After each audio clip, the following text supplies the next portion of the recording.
Vous avez forcément déjà croisé la route d'un binoclard étrange, fasciné par les sabres laser, les super-héros et tous les mecs avec des oreilles en pointe. Je pense que quand j'étais petite fille, j'étais un petit peu amoureuse de Spock.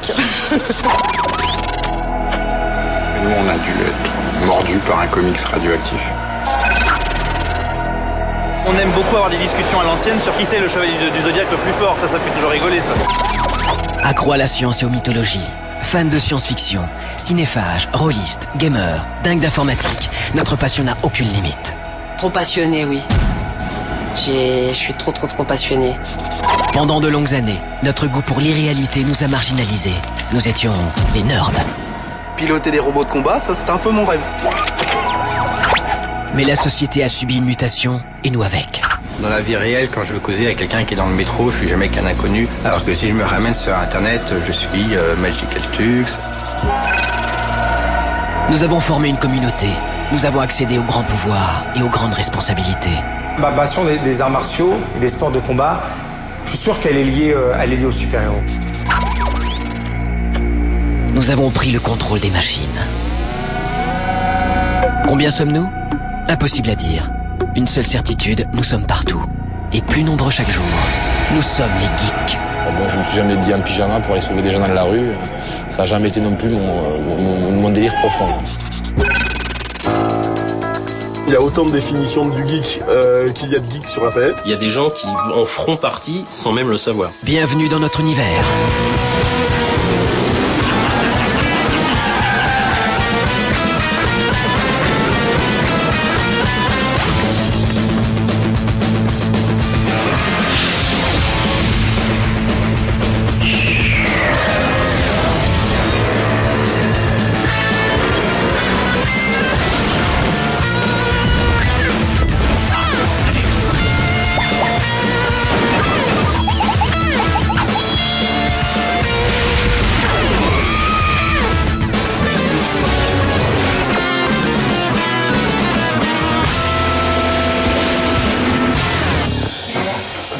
Allez-y, entrez.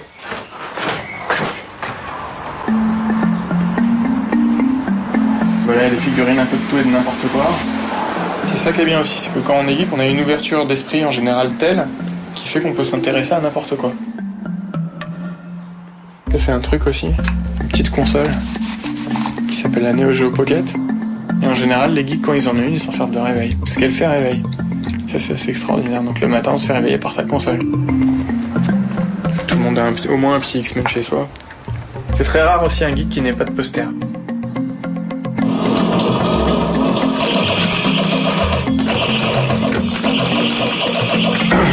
Un des trucs qui peut définir un geek, c'est qu'en général, quand il est concentré sur quelque chose, il est concentré.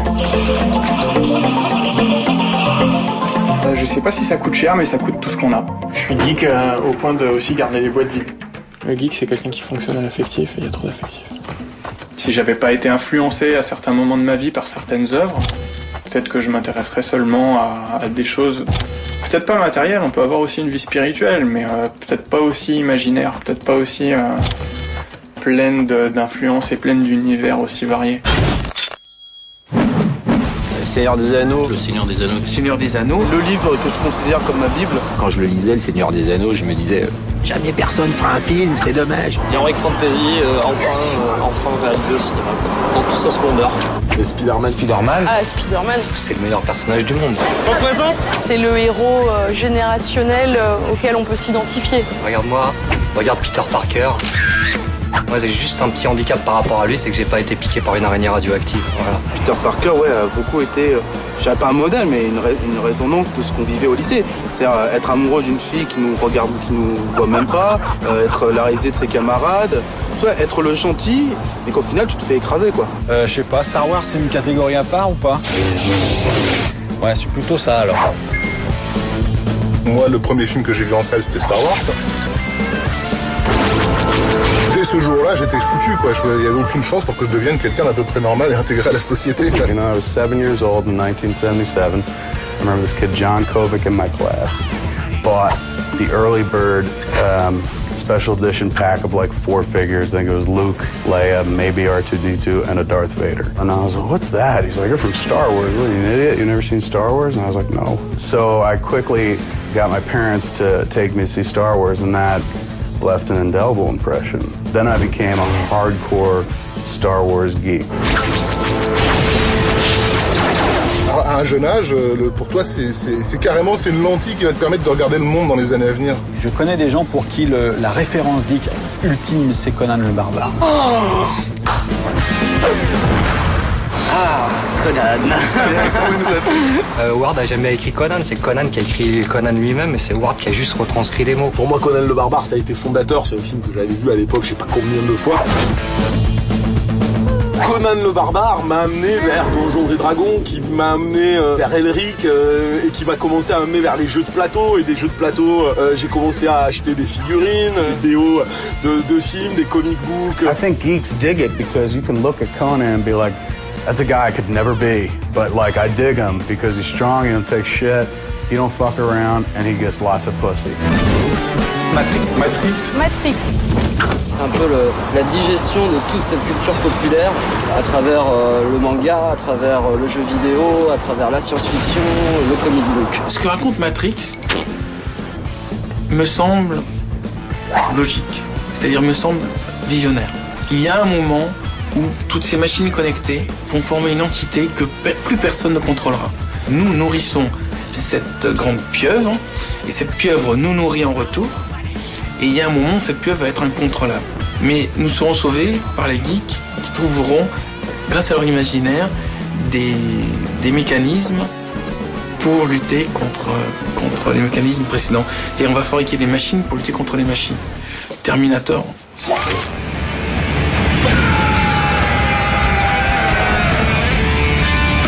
C'est vrai que ça doit parler un peu aux geeks parce que tu te rends compte que la réalité n'est pas la réalité et que ton univers alternatif est en fait la réalité. Enfin, je viens de réaliser, donc je vais prendre le temps de digérer ça.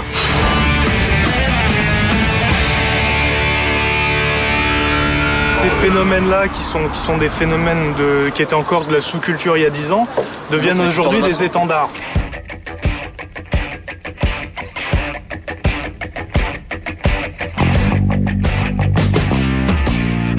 Moi, oui, j'aime les comics, j'aime les X-Men, mais c'est juste une façon de dire, de sous-entendre tout ce que j'aime derrière.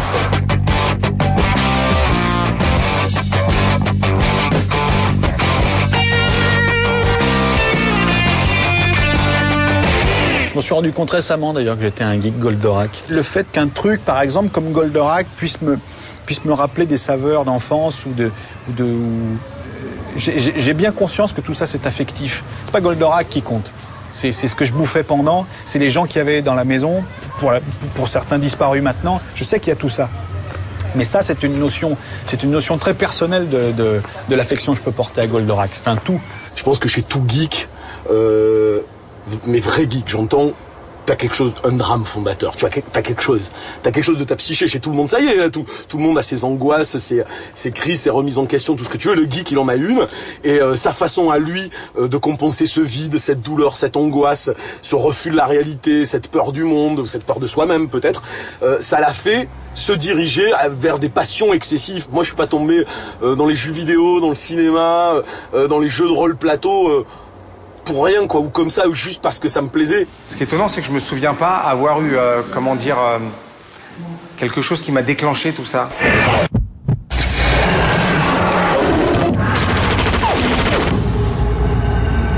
Et je me suis souvent posé la question, et j'en ai parlé à mon père, à ma mère, aux gens de mon entourage.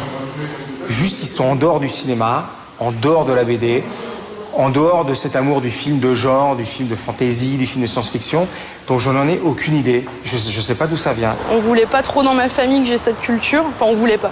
Elle ne semblait pas naturelle pour une petite fille. Qu'on m'achetait plutôt Maya l'abeille que Spider-Man. C'est très décevant. J'ai eu une enfance assez freaks. L'éducation nationale m'estimait pas apte à suivre une scolarité normale. Donc on m'a placé dans des instituts où j'ai côtoyé des trisomiques et des autistes. I grew up fat, right? So I wasn't into athletics or anything like that. I didn't play sports. Tried to play Little League, but I was terrible. I sat bench most of the time. Every once in a while, they took pity on me and threw me out in left field. I come from a working class part of London, And there are no geeks in these working class areas in London. You know, you are expected to fight and beat people up and, you know, drink underage, and that's it. And if you were to tell these people that you liked The Day of the Triffids or Lord of the Rings or Star Wars, they would have cut you. You know, so you had to keep your geekdom, we call it under a bushel, you know. Moi, c'était un peu différent vu que je rejetais en fait les autres. C'est-à-dire qu'au début, j'avais vaguement essayé de discuter, mais quand j'étais en 6e, j'ai discuté de physique quantique. Et j'ai pas trouvé beaucoup de monde avec qui en parler, donc c'était un peu compliqué. J'ai pas de souvenir de gens qui aimaient autant que moi lire les comics et avec qui je pouvais en parler, voilà, avec une vraie passion, comme un geek. Tu te souviens, la page 27, quand Colossus lance Serval, wow, c'est génial. Et puis là, il a l'air super horrifiant. Et les dessins de John Byrne, ils sont mortels. Et j'étais un peu seul. J'étais vraiment un extraterrestre, parmi les extraterrestres. Il a fallu beaucoup d'années avant que je commence à rencontrer des filles qui aient le même genre de centre d'intérêt que moi. Par définition, c'est un univers masculin, qui ne devrait pas l'être, mais qui culturellement l'est. Mais j'ai l'impression que c'est en train de changer. It would be one thing circa 1984-85 to tell a chick, like, I love Ghost Rider, you know, and they're like, what is it? And like, it's a dude on a motorcycle who, his head turns into a flaming skull and he rides as the spirit of vengeance. And, you know, and you'd never get a hand job. Moi, si je dois draguer une nana, je vais pas lui dire que j'ai passé 2 ans et demi sur World of Warcraft, sinon je sais que c'est mort. Ça, y a pas photo, mec, c'est clair. Moi, par exemple, j'ai beaucoup de copines, mais elles sont en JPEG ou en PNG, même en AVI. Quand on rencontre les filles, en général, on arrête les comics. Ou en CD. Nous, on a réussi, enfin, je parle pour moi, à, comment on dit, à négocier ce virage difficile dans la vie d'un geek, c'est-à-dire ne plus être puceau et continuer à aimer Spider-Man et les 4 Fantastiques. Mais rassure-toi, il paraît qu'au bout d'un moment, ça revient, donc peut-être l'es-tu à nouveau. Merci. Le geek ou le nerd ont encore l'image du puceau, du mec à boutons, qui sait pas se débrouiller avec les nanas. Ben à la base, hein, c'était quand même les nerds. Et à la base, les nerds étaient des gens rejetés, des gens timides, des gens pas aisés, donc pour qui c'était pas facile la sexualité, pour qui c'était tabou. Mais je ne suis pas frustré. Je ne suis pas frustré. Non, je ne suis pas frustré. Ce qui retarde un peu ça, c'est la déception. La déception du monde sentimental. Le monde sentimental qui est peut-être pas toujours à la hauteur d'un film. C'est pas toujours à la hauteur d'un manga, quoi. C'est plus fade. Il y a un autre phénomène aussi, c'est que ça peut aider d'être moche pour avoir le temps de t'intéresser à ces choses-là. Parce que à l'adolescence, tu perds ton temps à courir les gonzesses. Ça demande énormément d'énergie et de concentration. Tout ton cerveau est en action pour ça. Et le type qui est moche comme un pou et c'est clair, c'est même pas la peine qu'il essaye. Ben celui-ci va avoir le temps, je sais pas, d'aller dans une bibliothèque, de découvrir les peintures de Gustave Doré et de réaliser que ça ressemble vachement à du Jack Kirby, quoi. Aujourd'hui, je pense qu'il y a autant de geeks qui baissent que n'importe qui. À une certaine époque, c'est évident. À une époque, c'était évident, mais plus maintenant. The whole thing sounds like you could have easily just replaced the word geek and added gay. Gay, yeah. To that entire monologue. It's sort of like, yeah, when I grew up, you know, I was expected to like football and stuff, and I just knew that there was something else to life. I knew that there was a geek inside me struggling to get out.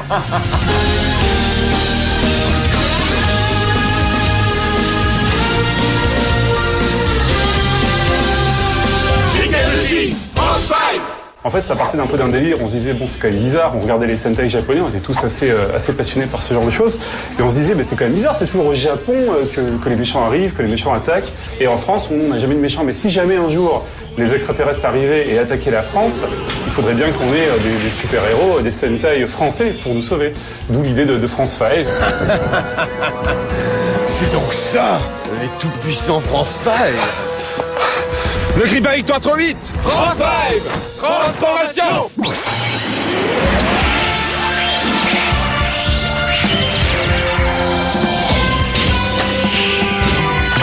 L'idée à la base aussi, c'était de se dire, si jamais des Japonais voient ça, qu'ils comprennent qu'on a vraiment aimé, qu'on n'était pas dans le trip comme les inconnus, jaune devant, marron derrière.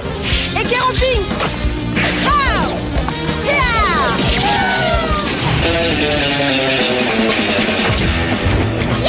La particularité du groupe des geeks, c'est de pas vouloir grandir. C'est peut-être un des groupes générationnels qui veulent moins grandir sur nous. Bah écoute, moi je vois la chose là, tu vois, franchement celle-ci elle est belle quoi. Rien à voir avec le film. Voilà, tu vois, là c'est la chose telle que je la conçois. On n'est plus dans le domaine de la figurine propre, quoi, quand t'as un truc comme ça. Faut avouer que bon, bah, c'est beau. À la limite, je vais pas te le cacher, mais tu dis des fois t'as la figurine en toi et tu t'amuses à faire le con avec. Moi je veux tout. Je vais t'acheter de Galactus aussi. Je veux une femme. Je veux une femme. Moi aussi. Une vraie, hein, pas en figurine ni en buste. Montre-nous ce que t'as acheté. Mais je peux pas, ils ont fait des hanches. Non, il peut. Regarde. Non, je t'ai. Voilà. Regarde, voilà. Regarde comme il est. Alors. Bon, le personnage est bien foutu, hein. Mais c'est un renard. C'est moi. C'est énorme. Alors, première question, comment tu fais quand t'invites une meuf chez et qu'elle voit ça? Elle va se barrer au courant. Ça intéresse, tu vois, si elle reste, il sait que c'est la femme de sa vie. Exactement. Quand t'as un produit comme Bob l'éponge, par exemple, qui est fait spécifiquement a priori pour les gosses, qui passent sur le matin à la télé, etc., qu'est-ce qui fait que cette série-là, tu vas la retrouver dans la DVD tech d'un geek sur deux, d'un trentenaire, voire d'un cadra. Si tu vas chez un mec qui a ton âge et qui a Bob l'éponge, tu sais d'emblée, il y a pas tortillé du cul pour chez le droit. C'est un geek. C'est un geek, alors j'ai pas Bob l'éponge. Non mais bon, tu y viendras.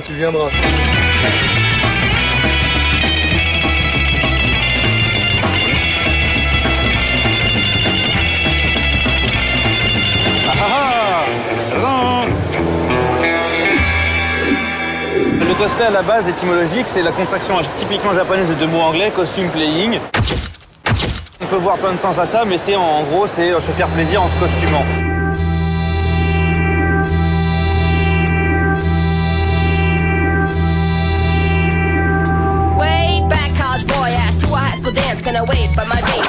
Là, t'as l'araignée, là, t'as la migale.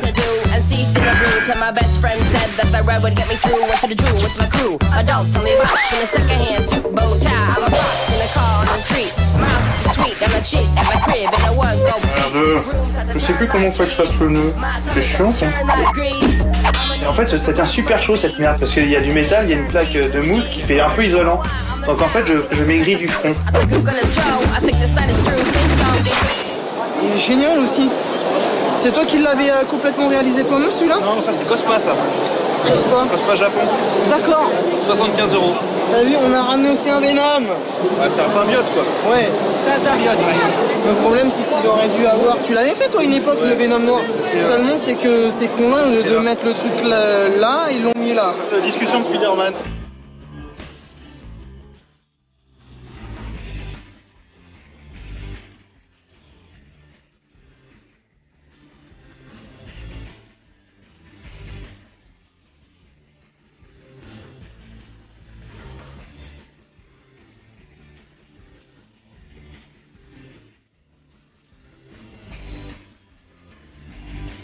Demain, je crois que je vais venir en ninja. Sérieux?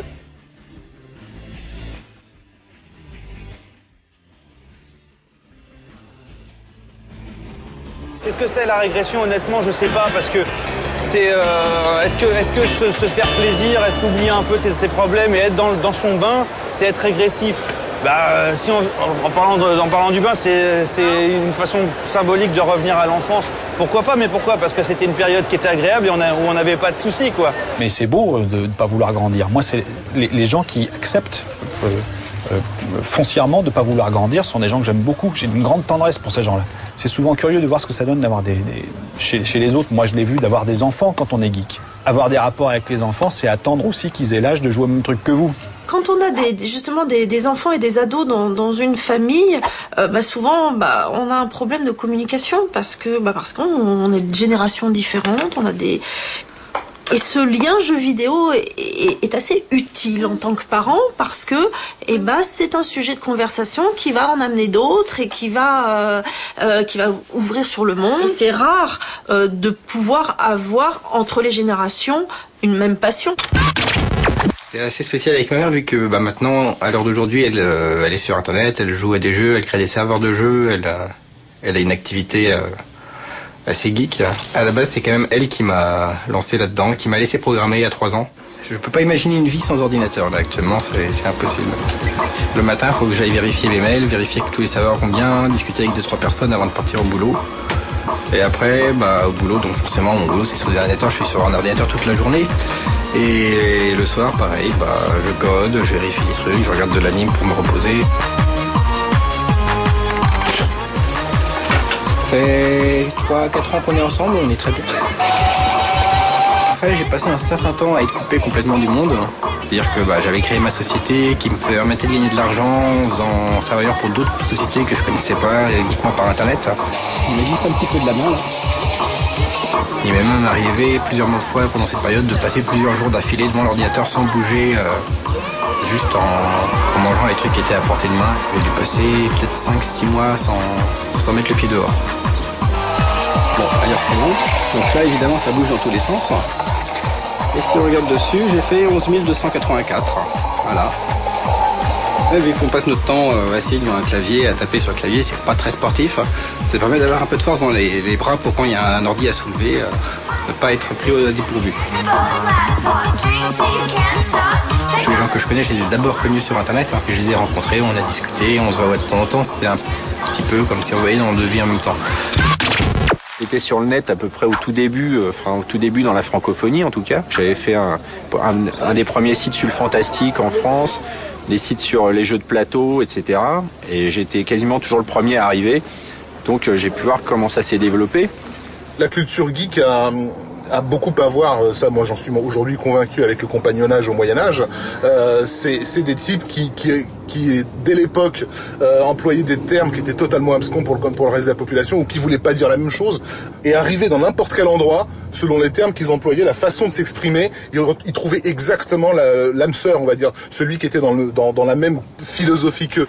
Aujourd'hui, quelqu'un peut avoir un centre d'intérêt bien particulier sur un mode, moi je suis un fan de comics des années 50, je vais traîner un peu sur Internet et très vite tu vas tomber sur un forum avec que des mecs qui s'intéressent à ça. Everybody can be a journalist, you know, and everybody can talk about things in terms of it's like having the ultimate fan club worldwide. So I think the internet is like sort of a complete watershed moment for geek culture. Il y a un mec qui tient Wikipédia à propos de Kaamelott. Lui, il est hyper précis, mais il est plus précis que moi, quoi. C'est-à-dire, il sait pourquoi j'ai écrit, il sait d'où viennent toutes mes sources, machin. C'est impressionnant. C'est très juste en plus. Lui, il repère toutes les conneries que je fais. J'en fais pas des masses, je vais pas me plaindre, mais il les repère toutes systématiquement. Et c'est bien parce que les geeks sont des gens ultra précis et tatillons, donc ça m'évite de faire des conneries. Je dirais que les bâtisseurs de cathédrales de la sortie du Moyen-Âge, c'est l'équivalent de nos constructeurs d'Internet aujourd'hui, quoi. Qui a aussi quelque chose, c'est la cathédrale moderne, qui a été construite par des geeks, et il y avait que des geeks pour comprendre la véritable révolution spirituelle que ça a engagé.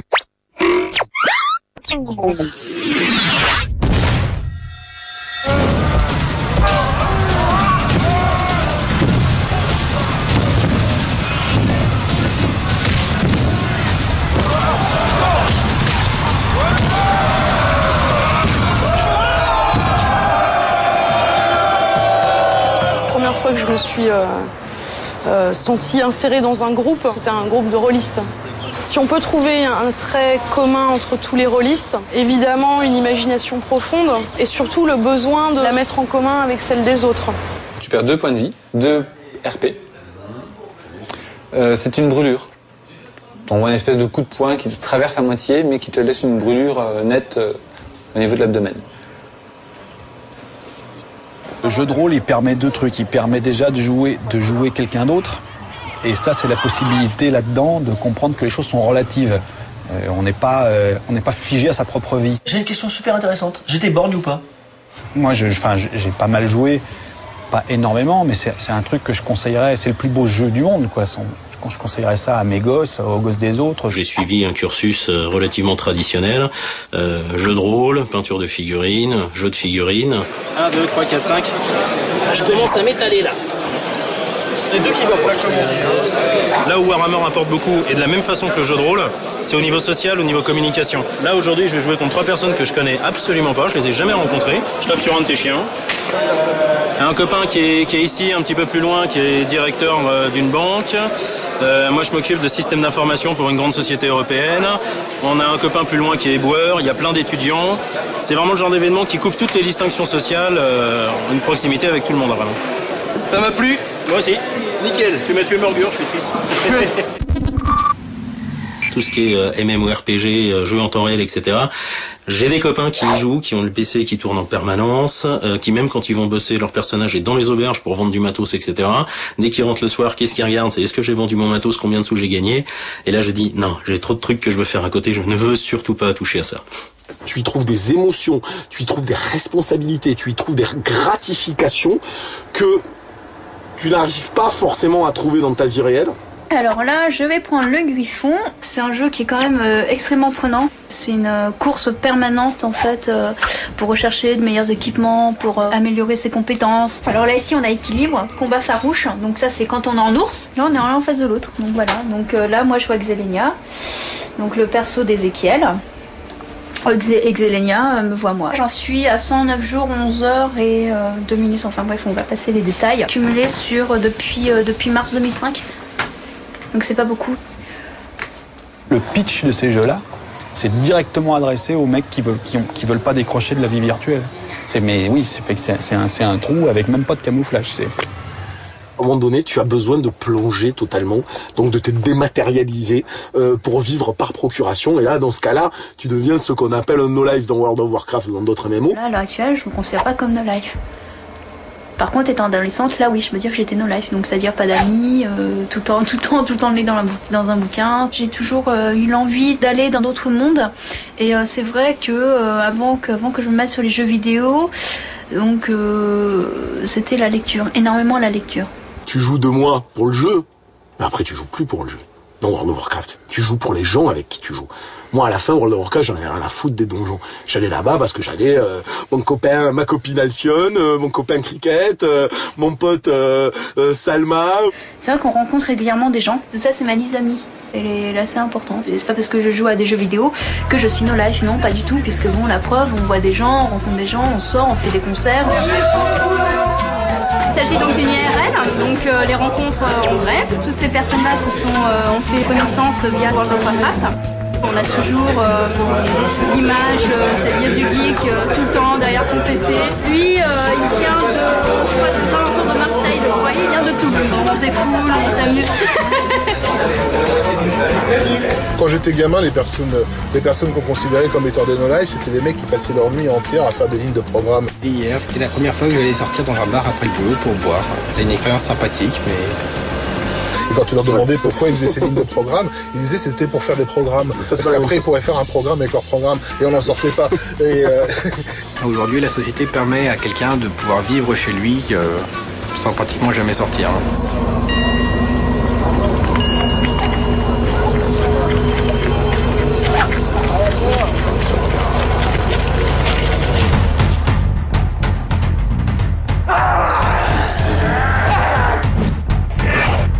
J'ai eu des scènes épiques, j'en aurai encore, j'espère. Quand on a 62 joueurs ou une centaine de joueurs qui vous viennent dessus, c'est quand même assez impressionnant. Vous pouvez faire l'essai dans un repas de famille, vous demandez à cette personne de venir vers vous en courant, ça quand même, ça remet les choses. On se rattache à l'histoire, au chevalier, à la magie, à tout cet univers geek qui vient du Seigneur des Anneaux à la base. Il faut rendre à César ce qui appartient à César.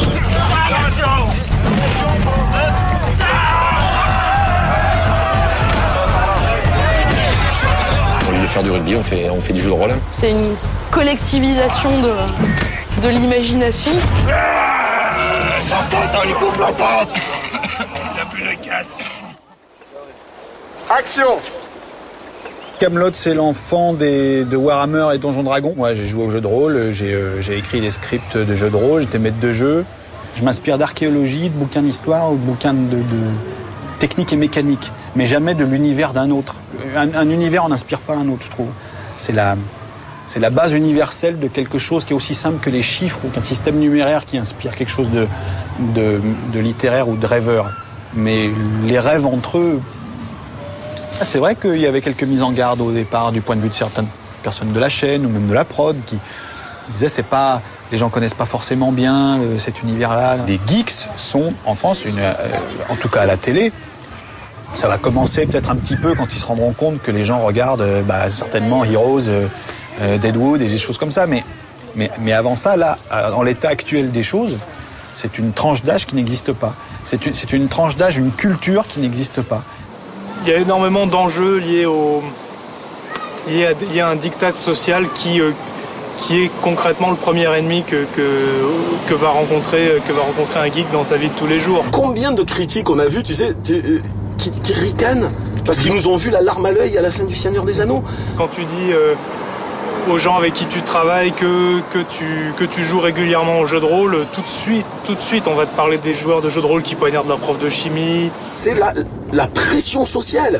Et la pression sociale aujourd'hui dans notre monde, elle conditionne tout. Et notre rapport à nous-mêmes, et notre rapport au travail, et notre rapport aux images, et notre rapport à la culture, à la politique, à l'idéologie, à tout. Tous les jours à 20h, vous avez des actualités qui vous conditionnent pour qu'on pense que tout le troupeau pense pareil. Les geeks, eux, ils sont pas connectés que à ça. Ils peuvent être connectés à ça, mais ils savent qu'il y a autre chose à côté. Et cette autre chose leur permet de regarder le troupeau avec une perspective. Dès le moment où on a fait ça, on comprend comment le troupeau est conditionné pour avancer dans une direction qui a été voulue par des bergers. Et les bergers, en général, c'est pour nous faire brouter tous la même herbe. C'est-à-dire que l'objectif n'est pas l'émancipation, l'ouverture spirituelle du troupeau. L'objectif, c'est juste avancer en rang et faites pas de problème. Comme ce qui est le plus important pour un être humain, c'est de s'intégrer au groupe, certains ont tendance à anesthésier leur tendance à ça. Et ça contribue certainement à les rendre névrosés. Moi, personnellement, ça m'a rendu combatif. On a tendance à l'oublier un peu, mais des magazines comme Télérama, une femme politique comme Ségolène Royal ont amplement, largement contribué à retarder de presque 10 ans l'arrivée de la Japanimation en France. Un magazine comme lui avait superposé Goldorak avec Adolf Hitler, véridique. Les films de Miyazaki devaient sortir en France au début des années 90 et il y a eu à l'époque un bouquin qui a été écrit par la Royale avec le Télérama derrière qui faisait des éditos sur éditos sur éditos en attaquant le Club Dorothée, le manga dans son ensemble, en traitant les amateurs de ce genre de dessins animés de pédophiles, etc. Enfin, on était vraiment dans une espèce de chasse aux sorcières ahurissante. Avant, j'étais journaliste scientifique au Nouvel Observateur. Et un jour... C'était bien avant Le Seigneur des Anneaux qui sort en film. Ça devait être en 1982. Je dis, on devrait faire un article sur les addicts du Seigneur des Anneaux. Et là, il y avait toute la rédaction du Nouvel Observateur qui était réunie. Donc, il y avait 120 journalistes quand même. Et il y a quelqu'un qui dit, c'est quoi le Seigneur des Anneaux? Je me tourne, je dis, tout le monde sait ce que c'est le Seigneur des Anneaux. Puis je me regarde, genre tous, il y avait les gens, les grands reporters, les gens des politiques, de la culture, les gens littéraires. Il fait, non, on n'a jamais entendu parler du Seigneur des Anneaux. Il n'y a personne qui a entendu parler du Seigneur des Anneaux. Personne. Alors je dis, c'est un auteur, il est né en Afrique du Sud. Et là, quelqu'un me coupe et me dit, il est né en Afrique du Sud, donc c'est un auteur raciste contre les Noirs. Je dis, non, c'est un pur hasard, c'est un Anglais qui est né en Afrique du Sud. Il fait, oui, non, mais on sent que ça va être un truc pour l'apartheid. Non, le Seigneur des Anneaux, c'est pas un truc pour l'apartheid. C'est une histoire avec de la chevalerie, avec une quête, avec des elfes. Fait, ah oui, on connaît ça, c'est les jeux de rôle, dit quelqu'un. Et les jeux de rôle, c'est un truc pour les petits fachos. Il me semble pas que le Seigneur des Anneaux, ce soit spécialement facho. C'est plutôt une quête initiatique. Puis quelqu'un fait, attends, un truc d'Afrique du Sud pour les fachos, non, on peut pas le mettre dans le Observateur. Et voilà. Moi, je sais que ça me fait toujours chier de lire une critique dans Télérama pour prendre le grand Satan emblématique. Je veux dire, au-delà en plus des erreurs factuelles qu'il peut y avoir, le côté, mais c'est quoi cette réflexion à la con du genre, je donne un exemple. Non mais ouais voilà, les amateurs apprécieront, croûte numérique, ce genre de trucs. On sait comment ces mecs fonctionnent, on sait quels sont leurs mécanismes de pensée, on sait quels sont les mots qui leur font plaisir à entendre. Moi c'est un truc que j'ai fait quand j'étais adolescent, je fréquentais des gens qui se voulaient intellectuels, et effectivement quand je leur parlais de zombies, j'y allais à coup de déstructuration du mythe capitaliste. Ah ouais, on sait s'adapter, on sait faire ça. C'est pas le problème. Mais au fond c'était me mentir à moi-même. Je veux dire, non, zombie, ce qui est kiffant dans zombie, c'est qu'il y a des zombies. Combien de fois j'ai entendu l'histoire des pyjamas alors que j'essaye de me battre pour dire il y a des trucs super intelligents en Star Trek. Ils sont quand même en pyjama, reconnais-le. Oui, non, ils sont peut-être en pyjama, mais on s'en fout. C'est là que c'est important effectivement d'avoir cette petit caractère asocial qui fait que finalement tu préfères le rapport que tu as au film à ta place dans le groupe. Le cinéma pour moi c'est la salle, c'est une salle, c'est un moment, c'est une expérience religieuse comme la messe. Et pour moi, c'est 2 heures, 2h30 où je suis au plus près de Dieu. Si j'avais pas ça, je serais soit un légume dans une cellule capitonnée ou soit un serial killer. C'est ma religion, c'est ma drogue, c'est ma vie, c'est vraiment ça.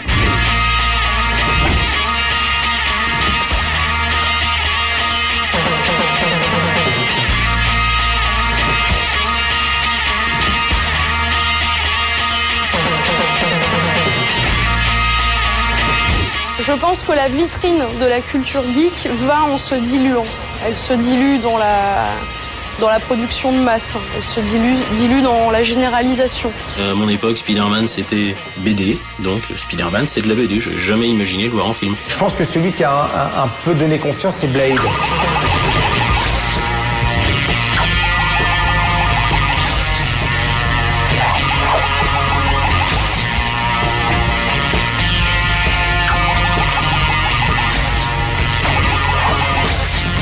Then after Blade, there was X-Men. Then after X-Men, there was Spider-Man. And those movies, became insanely popular and successful financially. And that kicked open the doors for other comic book movies. When Star Wars came out, you had all these kind of other knockoffs that were not as good. In the same way now, you've got post Lord of the Rings, you've got every single fantasy adaptation you could possibly want. And some okay and most terrible. And you wouldn't have a film like Eragon or whatever it was called. It's like Dragon, but with an E at the start. Edgar Wright's doing an Ant-Man movie. Never in a million years did you ever think you'd see a fucking Ant-Man movie for the 10 Ant-Man fans out there. C'est aussi l'arrivée de réalisateurs. Jackson, Sam Raimi, Guillermo del Toro, Tarantino. C'est une génération de réalisateurs qui sont probablement shootés aux mêmes choses que nous. C'est des geeks aussi, fondamentalement. Et ils ont la tronche, ils ont l'air d'être des geeks. Ils parlent comme des geeks. Ils peuvent être timides comme des geeks. I definitely consider myself a geek. I think I've always been a geek. I've always been quite sort of obsessive about a couple of subjects. I'm still a geek. I'm just older now. I was always a major geek. Steven Spielberg is a fucking geek. George Lucas is a fucking geek. The list goes on and on. Zack Snyder is a fucking geek. Nobody makes 300 and is that slavishly devoted to the art on the page unless they're a fucking geek, man. You gotta read that book and be like, this would make an awesome movie one day. And as soon as you got enough juice to pull it off, you go for it. And then follow it up with The Watchmen?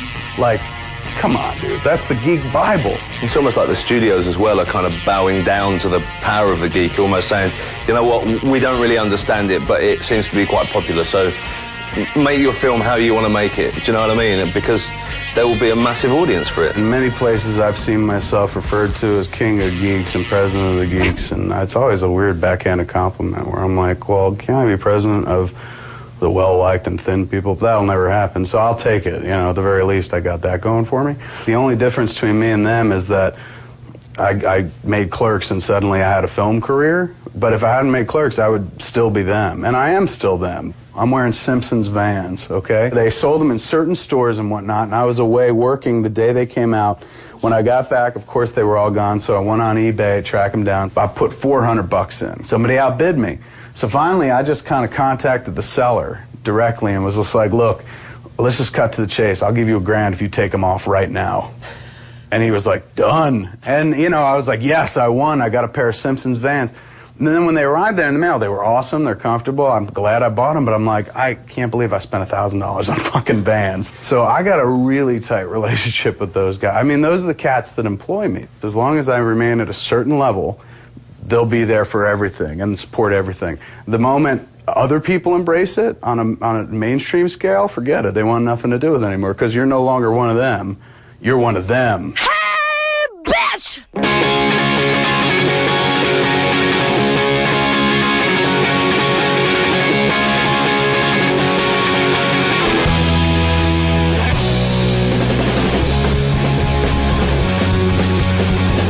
Look at something like the San Diego Comic-Con, okay? It's very tough to actually go to San Diego and find somebody selling comic books anymore. Now it's all about, the movie studios go there and kind of show what's coming out next summer. All the networks are lining up with their genre product.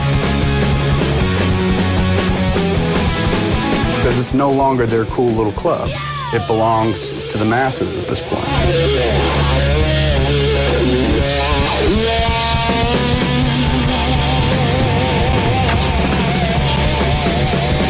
C'est devenu un business, je pense. Mais les fans, ils sont pas contre. Enfin, moi, ce que j'en ai vu, hein, les fans sont pas contre, quoi. Voilà. Spider-Man, au monde entier, 1 million de lecteurs à peu près, on va dire. Voilà, ouais. Qu'est-ce que tu rentabilises un film de je sais pas combien de centaines de millions de dollars avec 1 million de spectateurs. Ouais, c'est obligé de C'est pas fait pour toi, quoi. pour C'est pas fait pour nous. C'est fait pour plus large que nous. Certains ne supportent pas que Spider-Man 2 ou 3 puisse être vu par autant de monde parce qu'ils n'ont jamais compris ou alors c'est n'importe quoi, ça ne respecte pas à la case près le comic. Bon. Je pense que c'est un réflexe bien naturel de se sentir un peu dépossédé de sa différence finalement. Se dire avant, voilà, moi je connaissais ça, on n'était pas beaucoup, et maintenant tout le monde connaît, voilà, je n'ai plus ma spécificité de geek, ça appartient à tout le monde, quoi. Le fait que, par exemple, certains cinéastes finissent par devenir reconnus et que leur cinéma s'adresse à un public plus large suffit à certains à les considérer comme des vendus, etc. Ouais, bon, ça, c'est n'importe quoi. Je sais, on m'a posé une fois la question des jeunes universitaires qui me disaient mais ça vous fait pas mal au cul que de voir aujourd'hui les mecs se réapproprier les Peter Jackson et autres, etc. T'as envie de dire non. Enfin, tout le boulot qu'on a fait, ça veut dire que ça a marché. Voilà, tout le boulot qu'on a fait, ça a été au contraire dans le sens de faire découvrir un petit peu ces gens-là et qu'ils soient un petit peu pris au sérieux. Donc s'ils le font, tant mieux. Le vrai problème, pour moi, c'est pas que des Jackson ou des Sam Raimi deviennent des réalisateurs aujourd'hui reconnus. Le vrai problème, c'est que j'ai l'impression qu'on ne les reconnaît pas pour autant. C'est-à-dire qu'ils sont effectivement respectés parce qu'ils font un maximum de blé, mais qu'on continue à les regarder un petit peu de traviole et un petit peu de haut, quoi. Une vraie œuvre geek doit être une œuvre qui se démarque par son originalité. Le Seigneur des Anneaux, c'est une œuvre originale. Matrix, c'est une œuvre originale. La Guerre des Étoiles, c'est une œuvre originale. Blade Runner, une œuvre originale. 2001, sont des œuvres qui se démarquent complètement de ce qui existait avant. Si c'est juste des produits, dans ce cas, ça retombe dans le monde de la consommation. Je peux plus regarder du Star Wars. Je peux plus, c'est fini. Même à New Hope, Empire Strike Back, tout ça, je peux plus. C'est un univers que je peux plus voir. Pourquoi? Pas simplement à cause de la prélogie, c'est aussi du fait que tu sens le créateur derrière qui a plus rien à dire et qui au final à l'époque tu te demandes s'il avait vraiment quelque chose à dire, si c'est lui qui avait à dire ces choses-là. Il a niqué complètement son univers à lui. Oui, franchement, surtout comme disait l'épisode 3. Et avec deux bras, même, tu vois. Sans vaseline à sec et puissance 1000. Quoi. Les vrais fans hardcore qui se sentent trahis par la nouvelle trilogie plus récente, dans 20 ans, il y aura les mêmes gens, le même genre de personnes qui auront leur âge et qui seront aussi fans de la première trilogie qu'eux ont pu l'être de Luke et Han Solo, quoi. Jar Jar Binks, il sera hyper culte. Peut-être. Mais bon. Quand on aura vu Goldorak, comme je disais, les Lego, en long métrage quelle va être la nouvelle vague de ça? Parce qu'il y en aura une, forcément. Mais quelle va être la nouvelle vague de ça? En quoi est-ce que quelqu'un qui a 5-8 ans aujourd'hui va venir me dire un jour, attends, ton monde, on n'en a rien à branler, quoi. C'est bon, on en a soupé. Au choix. Avant de décliner un poème. Oui. Papillon dans le soir, azur qui décline. La fin de la vie.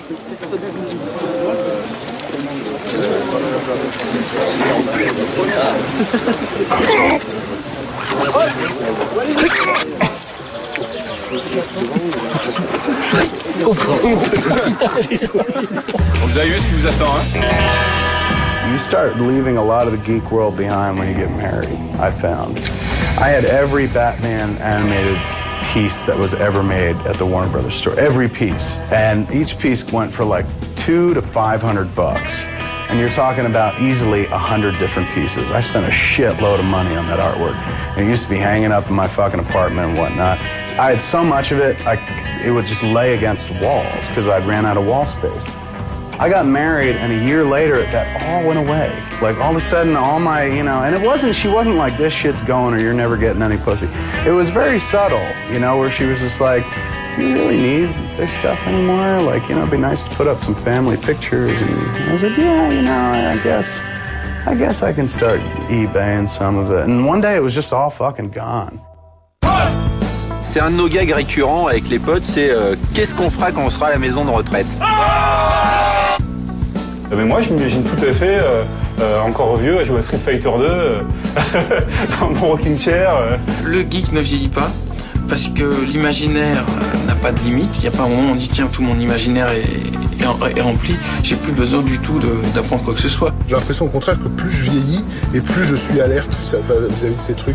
En fait, ces dernières années, j'ai l'impression d'avoir plus découvert de films, de dessins animés, de séries, de tout ce que tu veux, qui ont ouvert mes horizons, que je ne l'avais fait dans la décennie précédente. Toute une vie ne suffit pas à lire tous les livres, à voir tous les films intéressants et à vivre toutes les aventures d'ouverture d'esprit suffisant pour un être humain.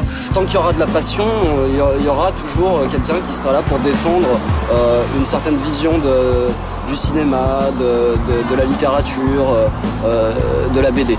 Voilà. C'est Spielberg, à mon avis, qui a commencé à mettre en scène des enfants intéressants alors qu'ils étaient petits, gros et rêveurs, et qui se faisaient taper. Lui, il y a cru à ça, il l'a vu ça. Les forts en foot, c'est eux les glandus.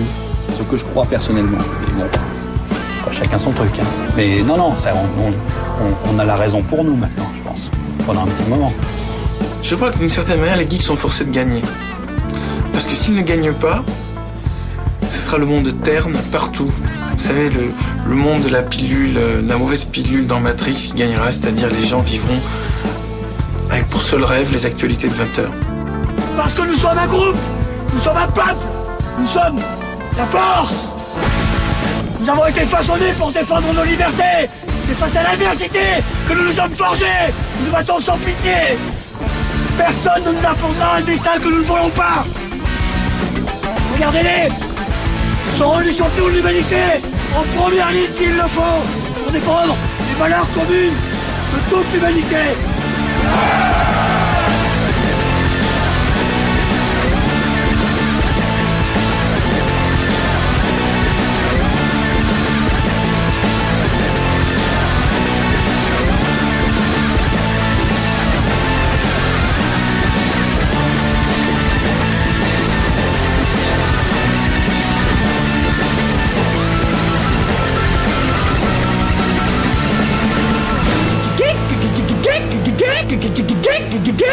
C'est très peu original le costume cravate en fait.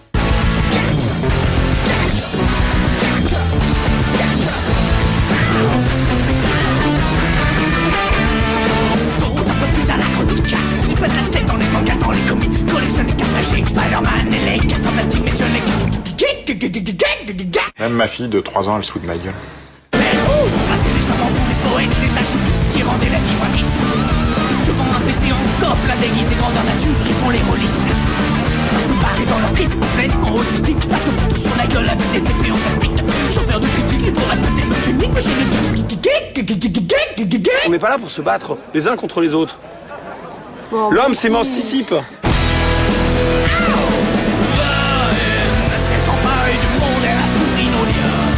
Bisexuel, n'est plus le seul moyen pour avancer d'une case. La haine, tout tactile du contact, il ne reste plus rien. Je le m'utilise pour être en paz. Alors ça, c'est un bouton d'autodestruction.